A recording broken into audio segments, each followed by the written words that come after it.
All right, everybody, buckle up. We're doing a deep dive into Neuralink's latest presentation today. Some seriously cool stuff in there. Yeah, they really they dropped a lot on us. So get this. Yeah. Remember how we've always been stuck with like the whole keyboard and mouse thing? Right, like how slow it is. Yeah.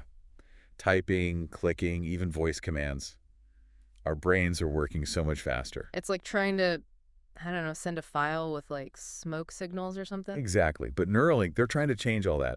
Their presentation showed some seriously impressive progress. Like their first recipient, let's just call him Nolan, he's already playing Civilization. No way, really? Yeah. And not just like on easy mode. We're talking full-on Emperor mode, Wow. using only his mind.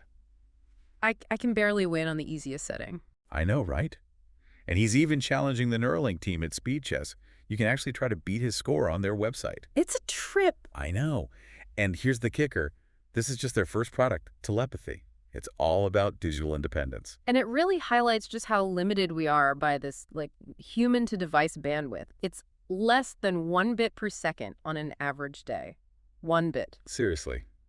That's like slower than dial-up. It's worse. It's like trying to stream a movie through, I don't know, a coffee stirrer. Oof, yeah. That puts it in perspective. Even just like typing takes way more bandwidth than that. So what you're saying is Neuralink is basically like upgrading that coffee stirrer to a fire hose. Exactly. And the possibilities there are huge, especially for the whole human-AI interaction thing. Okay, so we've got mind-controlled civilization and a potential AI revolution. What else did they cover? Well, they actually got into the nitty-gritty of the implant procedure itself. Oh, now we're talking.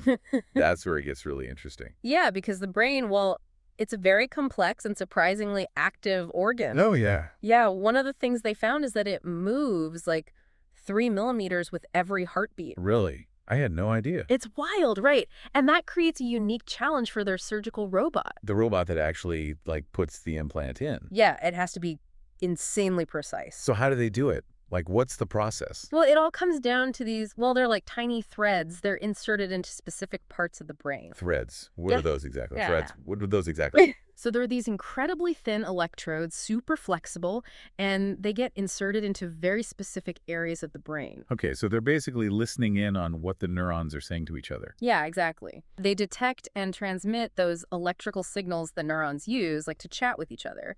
And these threads, they're the key to both recording brain activity and eventually stimulating it.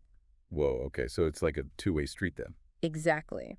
Now imagine trying to hit a moving target. And this target is the size of like a grain of rice, right? And it's inside a bowl of Jell-O that's constantly jiggling around. That sounds impossible. That's basically what this robot is doing, except the bowl of Jell-O, that's your skull. And the target, it's a cluster of neurons that are always moving. No pressure there, huh? Yeah. So how do they make sure it actually, hits the target? Well, they've got this robot, right? And it uses all this advanced imaging, plus a needle that's insanely fine, and it's constantly adjusting, monitoring the brain's movements to get those threads in the right place. So that's why they had to do all that testing with animals first, right? Yeah, but the human brain, it actually moves a lot more than the animals they tested on, like way more. Really? Huh? So the robot has to be even more precise and adaptable. Exactly. And it's not just about hitting the target, it's also about getting the depth right. What do you mean? Well, the threads, they have to be deep enough so they don't move around, but not so deep that they miss the important stuff in the brain, the neurons. Ah, so it's like a Goldilocks situation. Yeah, exactly. And then there's the skull itself. That adds a whole other level of complexity. Oh, yeah, I bet. Because it's not exactly like a smooth surface. Exactly. They actually found that the shape of your skull can affect how well the implant works. Really? Yeah, so they're developing a tool that can basically sculpt the skull a little bit. Sculpt the skull. That sounds kind of intense. It sounds scarier than it is. Basically, just make sure there's a perfect fit for the implant, like getting a custom-made case for your phone or something. Ah, okay. So less invasive, more like a routine procedure. That's the goal. Exactly. The whole thing is about making the integration as seamless as possible. So we've covered the implant itself, but what about the superpowers? That's what I really want to talk about. Right. Elon Musk has been hinting at this for a while now, giving humans, well, abilities that go beyond our normal limits. Like what kind of upgrades are we talking about here? Think about it. Imagine controlling a prosthetic limb, but it's not just clunky movements. It's like your own arm, or experiencing the world through like a robotic avatar, feeling everything it feels. Or even? Or even like enhanced vision, maybe even telepathy eventually. Telepathy, like actually reading minds. Well, Elon Musk has talked about it. Imagine, being able to see in total darkness or having a conversation with someone, but like without actually speaking. Wow, that's some next level stuff. Right. That's probably way off in the future. But the thing is, the foundation for all of that, it starts with what Neuralink is building right now. It's like we're watching the birth of a whole new era for humanity. Exactly. And as cool as those, futuristic applications are, there's also the potential for helping people with disabilities. Like imagine someone who's paralyzed being able to walk again. Or someone who's blind being able to see. That's what really blows my mind about this whole thing. I know, right? It's not just about like restoring function. It's about understanding conditions that we've always struggled with. Schizophrenia, Alzheimer's, even severe depression. Because those are all ultimately like electrical problems in the brain, right? Exactly. And remember those threads we were talking about? They give us this like window into the brain.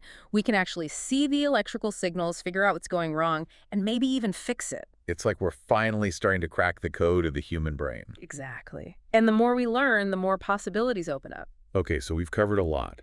Mind-controlled gaming, superhuman abilities, life-changing medical treatments.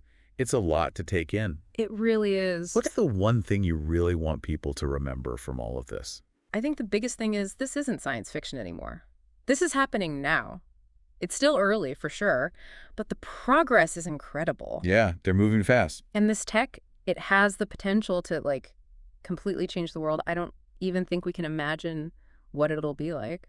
It's kind of awe-inspiring when you really think about it. Totally. Well, that's about all the time we have for today's deep dive. But before we go, we have a question for you.